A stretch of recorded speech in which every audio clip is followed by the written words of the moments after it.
es el Día Mundial del Asma, ¿no? Y para saber sobre el asma, para saber cómo es ser asmático, cómo es ser asmático en tiempos de COVID y cómo es ser asmático en Uruguay, porque tendrá algo que ver la geografía, el clima, vaya uno a saber. Para eso vamos a hablar con alguien que sabe estos asuntos, que es una doctora, que es neumóloga y es Catalina Pinchaque. ¿Qué tal, Catalina? Buenas tardes. Te recibimos con un aplauso. Hola, buenas tardes. Bueno, no sé si decir feliz día del asma, porque es raro, pero sí es muy importante que haya por lo menos algunas fechas donde se ponga el tema más arriba de la mesa y tenga como otra visibilidad, ¿no? Sí, es un día bueno, es un día de reflexión y es un día donde habitualmente nos reunimos para hablar sobre este tema que sabemos que el asma es la enfermedad crónica más frecuente de la infancia y la adolescencia, entonces es muy importante conocerla, saber los síntomas, saber cómo prevenirla y saber que bueno, es una enfermedad que se puede perfectamente controlar. Y el paciente puede tener una vida absolutamente normal, con deportes, con trabajo, con asistencia al colegio, sin tener ningún problema. Pero para eso necesitamos tener controlado, primero identificado el problema, luego evaluado y luego tratado. ¿Sí? No, hay un asma, ¿es el asma o hay distintos tipos o categorías de asma o distintos grados? ¿Cómo entenderlo? Se llama, está perfecta la pregunta, muy interesante. Se llaman diferentes fenotipos de asma, son diferentes maneras de que el asma aparece y se puede manifestar. Por ejemplo, hay un asma que puede aparecer solamente durante el ejercicio.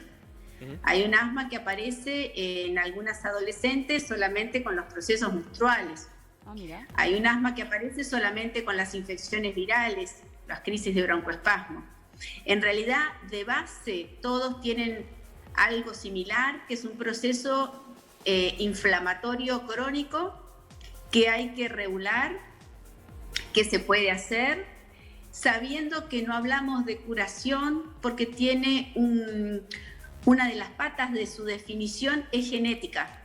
Entonces, como la parte genética no se toca todo el resto, o sea, se puede alterar, se puede mejorar todo el resto, quedando el paciente absolutamente controlado, sin síntomas y sin medicación, y tener una vida absolutamente normal. Ahí están los que se llaman los detonantes del asma, ¿no?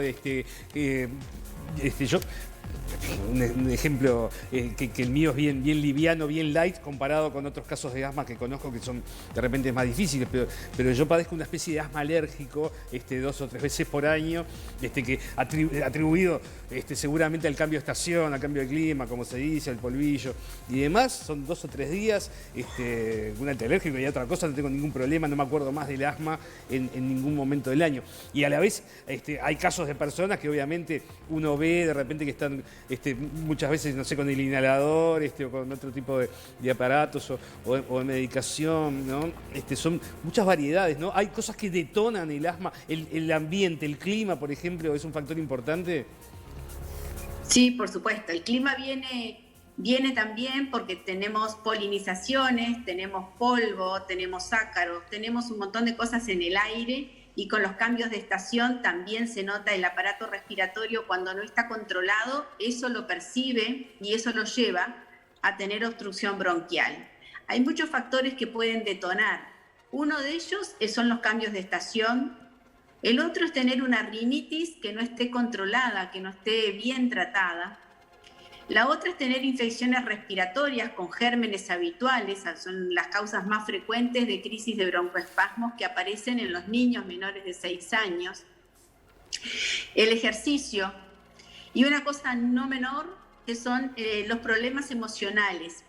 El niño ansioso, el niño con cambios de humor, el niño con todas las alteraciones de la parte psicológica, habitualmente es uno de los elementos más difíciles de controlar ese tipo de asma cuando tiene un detonante desde el punto de vista psicológico. Todos los demás, o sea, las infecciones virales, la alergia, el ejercicio, por ejemplo, son son asmas que en realidad es un proceso que es bien controlado, tienen fácilmente un enganche con todas las actividades de la vida diaria normal. La parte cuando es desencadenado por trastornos emocionales, son niños que habitualmente son muy vulnerables, son niños muy sensibles, entonces esos niños hay que reforzar toda la parte psicológica, además de entablar un excelente tratamiento para este proceso. Qué interesante, Catalina. Y ahora, yendo un poco a la situación actual, ¿qué pasa con el asma y el COVID en particular? Bueno, el asma en los niños y adolescentes, siempre tenemos que decir que el asma, al ser una enfermedad crónica, hay que tenerla controlada para que no entre como factor de riesgo para empeorar otras infecciones virales que podamos tener en el mismo contexto. Entonces, si nosotros tenemos el asma controlado, no es un factor de riesgo para tener una mala evolución por COVID en pediatría, ¿sí? Eso es muy importante. Pero para eso tenemos que tener el asma controlado. Y el asma controlado significa que el paciente está asintomático. ¿Y en adultos? O sea, no tiene ningún tipo de síntomas. ¿Cómo? ¿Y en adultos? Y en adultos depende del control del asma también y de la severidad del asma. O sea que solamente el ser asmático no me transforma en población de alto riesgo, digamos. No me agrava el riesgo de que se me complique el COVID.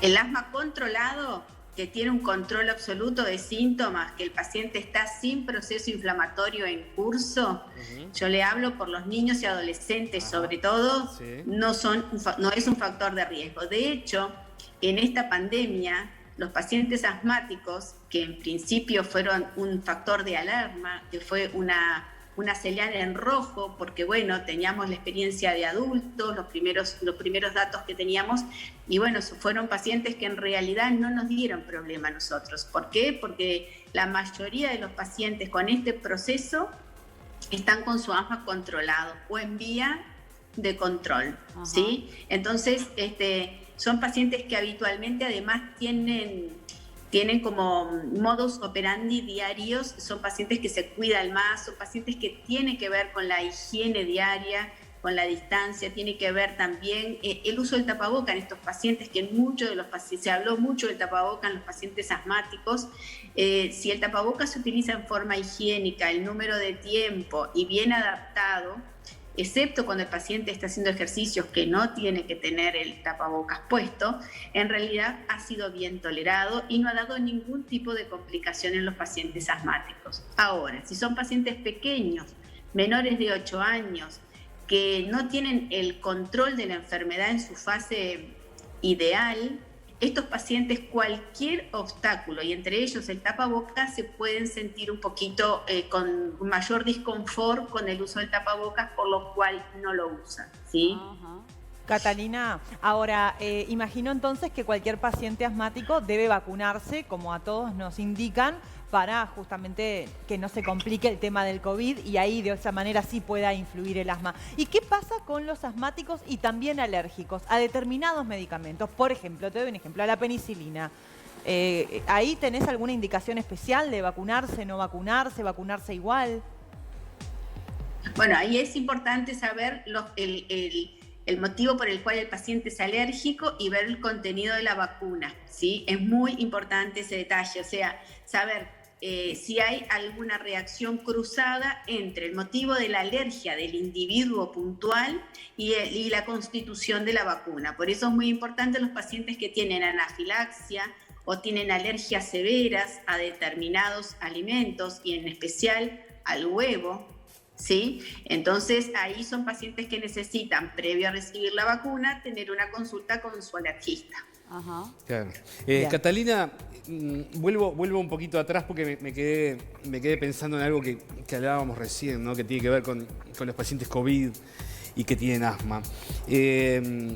Durante buen tiempo, a veces cuando se informaba de de la cantidad de fallecidos, por ejemplo, se aclaraba, bueno, pero tal o cual tenía enfermedad prevalente o tenía un problema importante de obesidad. También aparecían los asmáticos allí, ¿no? O sea, fueron como mencionados como factores de complicación del COVID o enfermedad prevalente. ¿Se dejó de hacer eso? Primera parte de la pregunta. Y la segunda parte es, ¿qué es tener el asma controlado? Como decías vos. ¿Qué significa? Ahí está, perfecto. Está muy buena la pregunta. En realidad, el asma como enfermedad crónica, en las personas es importante saber qué severidad tienen y con qué medicaciones está recibiendo para mantenerlo estabilizado, ¿sí? El asma como enfermedad siempre entra con una luz amarilla y en el contexto de no estar controlado o de tener crisis frecuentes o de tener determinados tipos de asmas rápidamente progresivos en contacto con algún elemento en especial que puede ser una infección viral, esos pacientes, a pesar de que el gran grupo de asmáticos controlados no entran como grandes factores de riesgo, en definitiva es una comorbilidad que hay que evaluar individuo a individuo. Caso a caso. Con respecto a la segunda parte de la pregunta,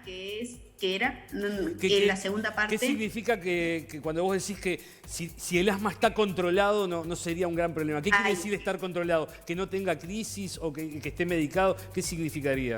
El asma controlado puede ser el paciente que está asintomático, que puede estar asintomático porque no recibe medicación y ya está en una fase final de tratamiento, o está asintomático recibiendo una medicación que le permite tener los valores de función pulmonar normal y llevar una calidad de vida excelente. Eso es tener el asma controlado. Perfecto. Okay. Bueno, Catalina, muy bien. Muchísimas gracias por estos minutos. Fuiste muy clara, muy didáctica. Y la idea es esta también, que la gente que nos mira tenga claros estos temas y saber para qué lado agarrar, para qué lado pensar cuando se habla de asma en casa. Así que bueno, por esta vez te agradecemos tu tiempo. Volvemos a hablar en cualquier momento. Fuiste muy amable. Gracias. Un enorme placer, un abrazo para todos y bueno, muchas gracias por permitirme participar. Un abrazo. Bien, hasta luego. gracias. Catalina Pinchak, neumóloga, esta doctora hablándonos de lo que significa ser asmático en tiempos de COVID en Uruguay y de cómo influye el clima, que no es menor y también de eso hablaba la doctora recién.